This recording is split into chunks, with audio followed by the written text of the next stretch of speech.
cinema matinee. I ain't got $7.50 to pay.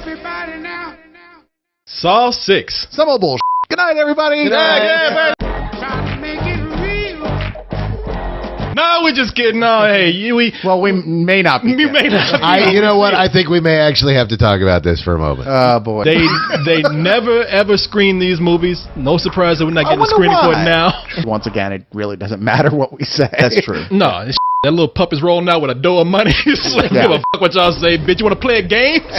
I'm rich, you motherfuckers. No, it's the same thing that we always see. I mean, people who are in traps because of something. They don't appreciate life, or they're not doing right by other people, and they either have to get out of the trap or become horribly mutilated or killed. And Tobin Bell walks behind a puppet because he's pissed because he has cancer. Well, you say that, but we just saw a clip from this film that actually makes it look like there's a lot more going on. Like, this is a much smarter sequel in this franchise. Why don't they just stop a story, period, and just have a series of traps that people are in and find different ways to kill people? That's what this is. I'd like to take these producers and put them in a trap and say, write a good story for this. I bet they'd be like, just kill me now. Yeah.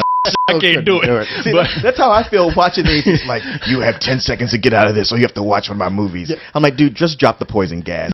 well, number one, Tobin Bell has been dead for 2 movies, and they keep finding a way to bring him back. Yeah, somebody should really call the cancer people and go you just need to talk to this guy. This guy's a major cancer survivor. Every single time, it's like him getting pissed at a group of people who don't appreciate their lives. And in this case, it's a bunch of people who work for an health insurance company, right? Who are he's like, how dare you make decisions for other people's lives? I was thinking he's going to take off the mask and it was going to be Michael Moore behind there. On that little tricycle. On that little tricycle. It falls. Yeah, the wheels are coming off. It's all bent. Hey guys, you want to play a game? And, bless Tobin Bell, because he's such a great character actor, and I've loved him for years. Oh, yeah. And I'm glad to see this guy getting a paycheck. The other thing is, how many more abandoned nightclubs can they find inside the town to torture people in that nobody knows about? What's that? Maybe it's Detroit. I would actually give this I would give it a rental. And what you think? And what I think you're predicting. I'm predicting that it would be a rental. Yes. I don't want to go so far as to say for sure. I mean, you're probably right. It's probably a rental. But I've seen some of these franchises get saved. I think it's just way too predictable for me to always go I think it's gonna be some old bullshit. But this ain't gonna be the movie to make me change that stance. I'm going to give this a matinee. I've got to say, you're predicting a matinee. I am predicting a matinee. I'm going to pay matinee price to go check this out. All right, we'll see what happens.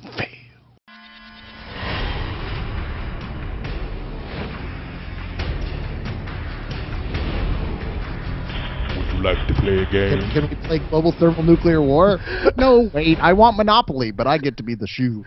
Yeah, I'm calling y'all over a video monitor because I'm still in Amsterdam, and we're talking about Saw 6, of course. Saw 6. So what are you chained to right now? I am actually in my own torture room, except mine calls for a cage, some straps and leather, and a hooker. Let's talk about this film. This is the best Saw film of the series. Is it? Hands down. First of all, it's about something.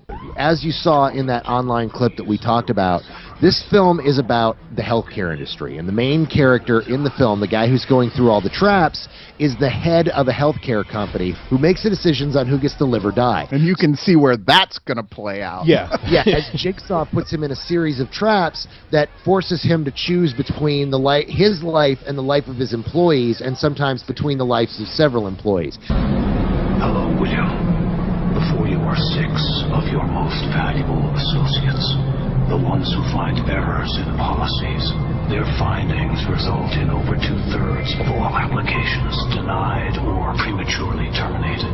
Healthcare decisions should be made by doctors and their patients, not by the insurance company. 6 ride the carousel, but only 2 can get off. The decision of which to survive falls upon you. And I think one of the things that's the big attraction for this series is that it very much is, for the fans anyway, is that it's a continuing story. I mean, in fact, in many ways, it resembles a soap opera for about half the film. It does. It totally does. This has got more flashbacks than Lost, but it feels just like the way a soap opera does it. They put on the soft, fuzzy lens.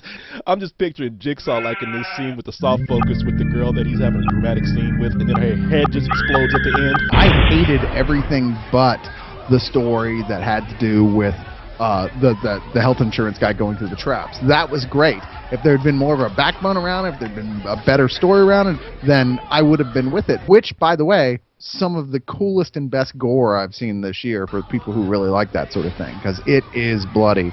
But yet, this can't raise above a high rental for me. Yeah, I do have to disagree. I give this a strong matinee. I think horror fans, it's something you should definitely see. You should see in a theater. But you are not wrong with any of your criticisms. I just think that the gore, the traps, and the story, and the fact that this is a horror movie about something, all elevate all the crappy elements that, you know, they're stuck with in a Saw series, elevate it up to a level to where this is far superior than what we've seen before in the series, and is actually well worth seeking out to see in the theaters. You know, it's too bad it's not a new Hostel film, because where you are right now would be more appropriate for us to talk about. And speaking of that, if you don't mind,